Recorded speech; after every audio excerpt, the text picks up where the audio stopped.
Bonjour, c'est Ludovic, votre analyste pour Badger Investor. Eh bien, on est la fin du mois d'août est terminée. Nous sommes donc le 1er septembre. Et je trouve que c'est bien aussi à chaque fin de mois de faire un petit bilan pour avoir un peu les tendances au niveau mensuel, voir comment les cours évoluent. Bon, le mois de juillet et le mois d'août, c'est pas des mois où il se passe grand chose. Normalement, il n'y a pas de forte tendance qui change entre juillet et août. On reste sur une constante. Donc, normalement, si le mois d'août a été légèrement haussier ou bien si ce mois d'août a été en latérisation, normalement, le mois de juillet, par exemple, si le mois de juillet était haussier, donc le mois d'août devrait être légèrement haussier, et si le mois de juillet était en phase de latérisation, eh bien, le mois d'août devrait être à peu près équivalent. Retour à partir du mois de septembre, peut-être début de semaine, déjà, c'est début de semaine-ci, et peut-être encore plus la semaine prochaine, retour des opérateurs, retour des opérations, retour également des gestionnaires de fonds, afin d'essayer d'habiller au mieux les bilans pour la fin de l'année, mais essayons de voir tout d'abord ensemble quelles ont été donc les tendances du mois d'août et essayer de voir comment pourrait se dérouler le mois de septembre, essayer de vérifier les niveaux importants à surveiller, et on va le faire bien sûr comme on le fait d'habitude sur les indices, les matières premières, l'euro-dollar, les cryptos et toutes ces choses-là. Et on y va tout de suite avec nos indices européens. Le CAC 40, donc en unité mensuelle, où on voit que le CAC 40, eh bien, j'ai mis un retracement de Fibonacci sur la crise de 2007-2009 pour la crise des subprimes, et on était étrangement, bizarrement, nous étions revenus, nous avions pu retourner jusqu'au 100% de retracement de cette crise au mois de janvier 2020, et puis voilà, s'est installé le Covid, qui lui est venu malgré une belle mèche, mais il est venu clôturer pile poil sur nos 50%. Et depuis, eh bien, on essaie de rattraper ce retard qui a été pris en 3 mois. Alors, le mois d'avril, petit rebond en dessous de la M100. Le mois de mai, on a pu refranchir la M100. Et là, bon, on sait qu'une fois qu'on a franchi une moyenne mobile, eh bien, on essaie toujours d'aller rejoindre les moyennes mobiles suivantes. Moyenne mobile suivante, ça a été quoi? Eh bien, on a voulu passer au-dessus de la M7 mensuelle, mais ça a été l'échec au mois de juillet. Et puis le mois d'août, on a pu rattraper cette retard du mois de juillet. Donc voilà, juin, juillet, août. Au niveau mensuel, on a en tout cas en termes de clôture d'ouverture, on est revenu au point de départ de la fin du mois de juillet. Ici, vous avez une toute petite bougie qui correspond à cette première journée de cotation, première journée de cotation qu'il ne faut pas tenir compte. Le seul petit souci qu'on pourrait identifié sur le CAC 40, donc au niveau avantage, inconvénient. Au niveau avantage, on est revenu au-dessus de la M7, ce qui fait qu'au niveau dynamique haussière, on est plutôt dans une dynamique haussière. On reste toujours en dessous de la M20, et le souci, c'est qu'on voit qu'on fait des ombres de moins en moins haut. Ça veut dire quoi? Ça veut dire que chaque fois que les acheteurs essayent de pousser le cours vers la M20, eh bien, non seulement il le pousse de moins en moins loin, mais en plus, à chaque fois, on va de manière baissière. Au niveau des bandes de Bollinger, on est en latéralisation, la M20 est en latéralisation. Donc, pour ce mois de septembre, j'ai en support le niveau des 4804 points, qui correspondra probablement d'ici à la fin de l'année avec une poursuite de la hausse de la M100. En termes de résistance, j'ai toujours les 5279 points. Au niveau de mes indicateurs, je vois que je suis dans un RSI qui est neutre, un EBV qui reste équilibré, et pour l'instant, le MACD est toujours en phase baissière. En effet, on est toujours sous l'influence de cette forte baisse qui s'est présentée en 3 mois, entre janvier, février, mars. Donc vous voyez, lors des phases d'accélération baissière, ça je vous l'ai toujours dit, il faut toujours très peu de temps pour accélérer à la baisse et beaucoup de temps pour remonter. Regardez, ça a été le cas donc pendant la crise des subprimes, il a fallu 1 an et demi de baisse, et il a fallu quasiment de 2009 à 2020 pour revenir sur les 100% de retracement, donc presque 10 ans après 1 an et demi de baisse. Donc pour l'instant, on n'a pas encore réussi à rattraper cette baisse Covid, on est toujours dans ce mouvement baissier, sous l'influence de ce mouvement baissier, et je peux, si je veux, je peux supprimer ce retracement de Fibonacci. Je vais agrandir un petit peu ma fenêtre. Je place un nouveau retracement de Fibonacci, le plus haut en clôture, le plus bas en clôture, et je vois que j'ai péniblement pu rejoindre les 50% lors du mois de juin. J'ai tenté lors du mois de juillet, ça a été l'échec, et lors du mois d'août, je n'ai même pas pu approcher les 50%. Donc voilà, on est vraiment dans cette phase de latéralisation, coincé entre 5000 points et 7769 sur le CAC 40, et on verra ce que le mois de septembre nous apportera. De toute façon, en support, on a un support fort ici au niveau des 7769 qui correspondent à la M100 et à ce retracement de Fibonacci. Et la bonne chose, en effet, c'est la zone des 5000 points de laquelle il faudra s'extraire pour essayer d'aller travailler cette zone qui est la zone comprise entre la M20 et les 50%, donc entre 5200 et 5280. Voilà pour le CAC 40. Donc pour l'instant, le mois d'août a permis de clôturer au-dessus de la M7 mensuelle, et ça c'est déjà une bonne nouvelle pour la suite. Alors concernant le DAX en unité mensuelle, on n'est pas du tout dans le même scénario parce que la crise forcément des subprimes qui était ici a été largement dépassée depuis 2013. On était revenu au mois de décembre 2017, entre octobre et décembre 2017 sur un niveau qui était assez intéressant des 13 230 points. Niveau sur lequel on était revenu au mois de décembre 2019 et étrangement, encore une fois, le Covid est passé par là dans le bon timing, ça tombait vraiment bien comme crise. Timing qui nous a, crise coronavirus qui nous a renvoyé en dessous de la M100. Donc là, l'inquiétude était assez grande parce qu'une fois qu'on enfonce la M100, on part dans une tendance baissière, un enfoncement qu'on n'avait plus connu depuis septembre 2011. Alors qu'ici, nous étions en pleine crise des pays européens avec la crise de la dette grecque, probablement aussi un déclenchement de crise de dette italienne, espagnole, portugaise, donc les pays plutôt méditerranéens qui étaient en crise assez intense. Et donc là, au mois de août 2011, on avait déjà connu des tests de la M100. Et puis tout s'est bien passé entre 2011 jusqu'à la crise Covid. Et ici, on est venu enfoncer assez violemment en mars 2020 les niveaux de cette M100, avec un contact ici sur les niveaux de la crise également des subprimes de 2007-2009. Donc les 9197 points sur le DAX. Et puis rapidement le DAX lui a pu revenir après 2 mois. Donc mois d'avril on est revenu sur la M100. Au mois de mai on est venu tester la M20. Et depuis le mois de juin on est bien installé au-dessus de la M20. Avec déjà un premier test des sommets au mois de juillet 2020. Le mois d'août a confirmé cette volonté de retour sur les 13 230 points. Et ici cette petite bougie qui n'est pas à tenir en compte parce que c'est la bougie simplement du 1er septembre 2020, donc dans un indice mensuel je ne dois pas tenir compte de cette bougie. Donc qu'est-ce que je dois dire, c'est que je suis ici sur une zone de test importante, les 13 230 points. Si le mois de septembre permet une clôture au-dessus de ces niveaux, on est reparti pour aller chercher le haut du range aux alentours des 16 000. Ce n'est pas du tout le cas pour l'instant. On devra attendre bien sûr la clôture de ce mois de septembre afin de voir si on peut réaccélérer sur le DAX. Donc vraiment un signal fort à observer, c'est la zone des 13 230 points sur le DAX qui doivent être travaillés pour pouvoir permettre un retour sur des niveaux encore plus hauts, comme le connaissent les indices américains, des nouveaux records. En termes de support, on a toujours cette combinaison entre 12 161 points et 11 846, combinaison entre la M20 et la M7 qui permettront de soutenir le cours en cas de reflux momentané. Donc pour l'instant, plutôt une attente de signal au niveau européen. Sur le DAX, le franchissement des 13 230 points sera un signal important pour permettre une poursuite haussière. Alors le SP500, ce mois d'août s'est déroulé comme le mois de juillet, c'est-à-dire qu'on a continué à accélérer à la hausse et le mois d'août se termine vraiment sur, on va dire, une exagération haussière. Exagération haussière qui provient de quoi ? Depuis 2009, voilà, le SP500 évolue dans un range haussier assez bien déterminé.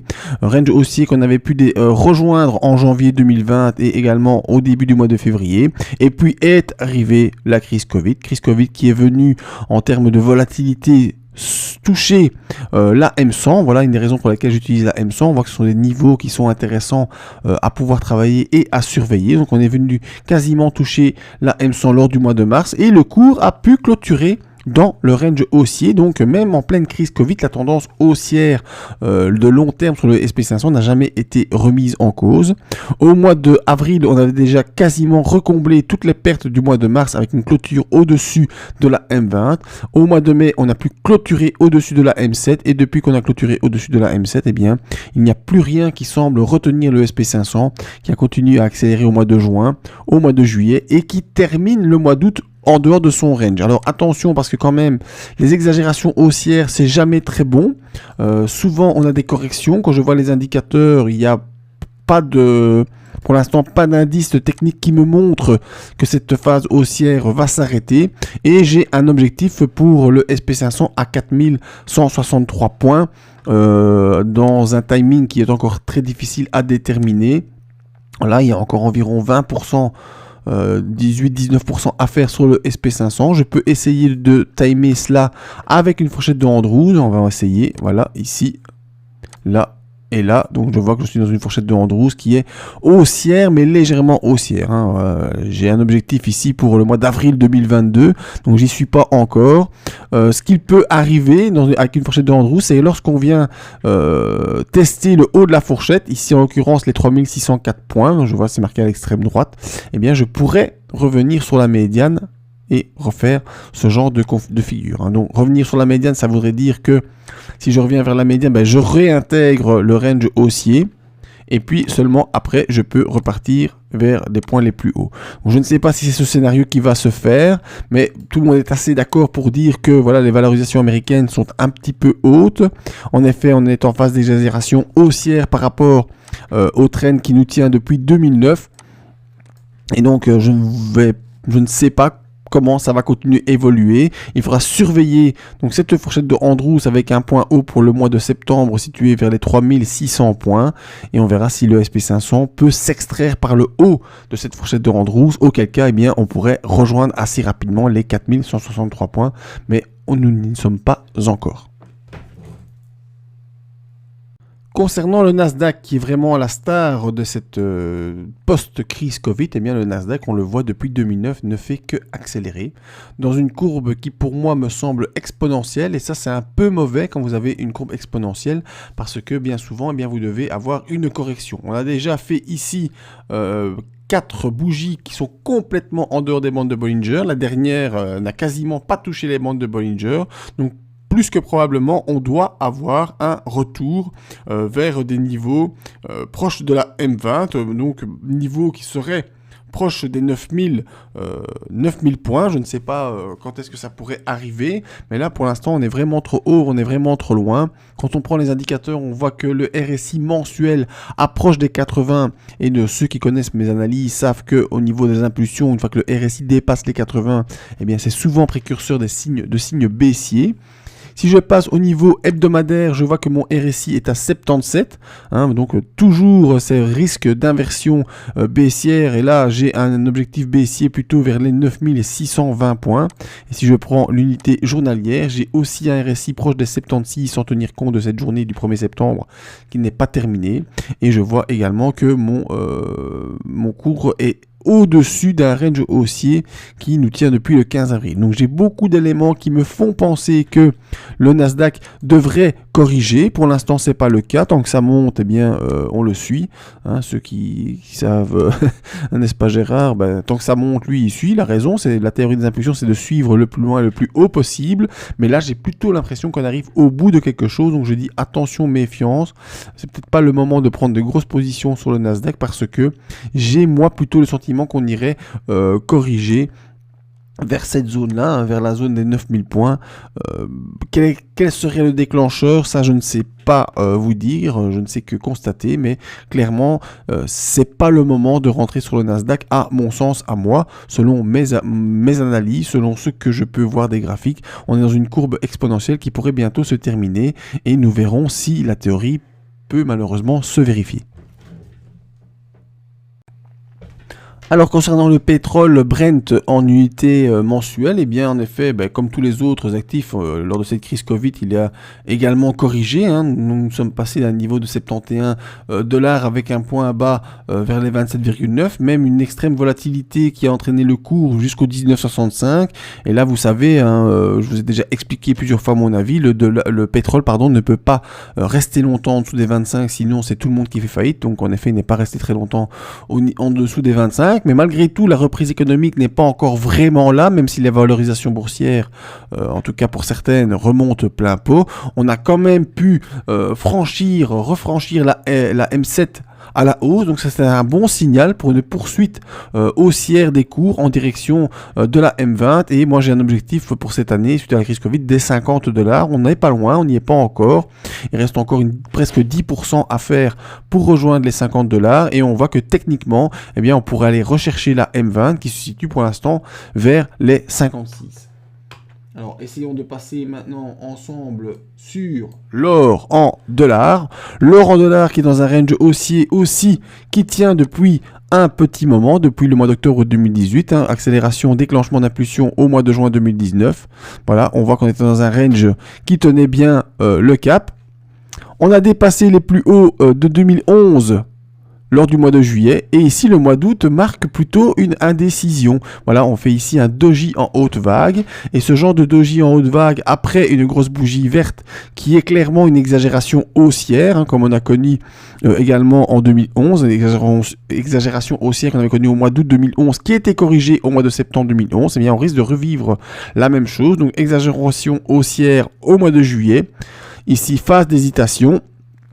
Et si malheureusement on vient dessiner ici une bougie rouge, voilà, je vais vous la mettre en couleur pour que ce soit clair pour tout le monde. Hop. Si on dessine ici une bougie rouge, on sera face ici à une étoile du soir. Donc qui dit étoile du soir dit correction baissière. Et correction baissière qui pourrait aller jusqu'où? Eh bien, correction baissière qui pourrait continuer jusqu'au bas du range mensuel, c'est-à-dire un retour peut-être, si j'arrive à mettre cette flèche, un retour peut-être sur les 1650, quelque chose par là, 1700. Maintenant, l'autre scénario qui est le scénario, ça c'était le scénario pessimiste, l'autre scénario optimiste, ce serait quoi? C'est en effet d'avoir une bougie rouge, qui viendrait en effet confirmer cette étoile, allez, j'arrive pas à faire la bougie, qui viendrait confirmer cette étoile du soir, mais cette bougie rouge s'arrêterait sur le haut du range haussier. Donc un simple pullback après une sortie de range. Et ensuite, eh bien, si on s'arrête sur ces niveaux-là et qu'on peut repartir, on pourrait repartir vers le haut. Alors repartir vers où? Eh bien, il faut tracer un nouveau canal haussier. Voilà. Qu'on vient mettre parallèle au premier. Et on a des objectifs haussiers qui sont ici, aux alentours même plus haut que les 2000. Donc voilà, on pourrait avoir des objectifs aussi plus haut que les 2000 en direction des 2200. Ce ne serait pas étonnant que ça puisse poursuivre vers là. Donc vraiment, ce qu'il faut attendre sur l'or en dollars, c'est de voir quelle sera la taille de la bougie rouge du mois de septembre.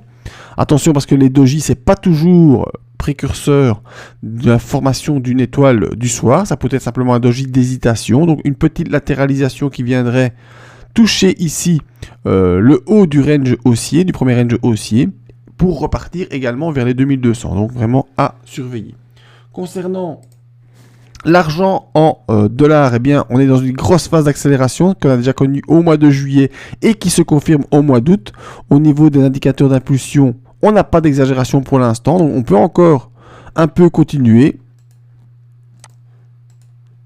On pourrait encore un peu continuer et continuer jusqu'où? Continuer jusqu'à avoir un contact avec les 30,88 dollars qui correspondent aux 80% de retracement de la baisse qui s'est suivi l'accélération d'avril 2011. Donc on a eu une belle phase de baisse, un retour de l'once d'argent vers les 13,84 dollars. Ici on réaccélère, on n'a pas encore eu le contact avec les 50%, mais probablement qu'on aura un contact avec les 50% d'ici la fin du mois de septembre, vers les 30,88 dollars. Et après ce contact, seulement on pourra envisager une consolidation et peut-être pouvoir revenir dans le cours si jamais, consolidation, contact avec les 50, consolidation, et puis potentiellement retour au-dessus des 50 en direction des 34, consolidation, et puis peut-être poursuite vers les 100% à 47,92. Donc on n'y est pas encore. Le mois d'août a été un mois haussier, une poursuite de la hausse qui a été entamée au mois de juillet et on pourrait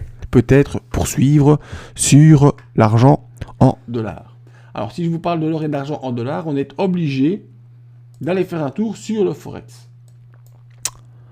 Voilà, le Forex, eh bien, l'euro-dollar tient depuis 2008-2009 dans un range baissier, avec des phases de hausse, et des phases de baisse, et des phases de hausse, et des phases de baisse.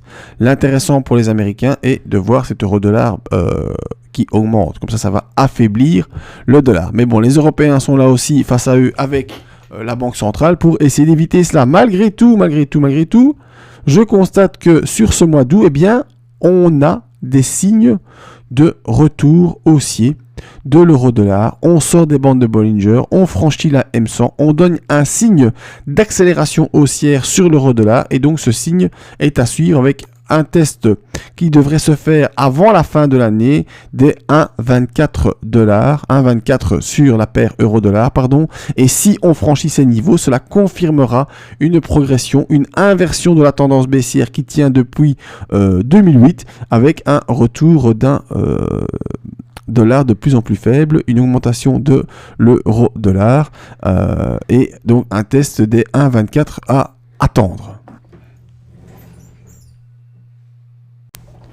Et nous terminerons ensemble cette revue de toutes nos valeurs en unité mensuelle par le Bitcoin. Bitcoin qui est une valeur à laquelle je vous avais envoyé des alertes durant les débuts des vacances. Donc le mois de juillet a connu une phase haussière du Bitcoin, une sortie d'un triangle baissier qui tenait depuis 2017.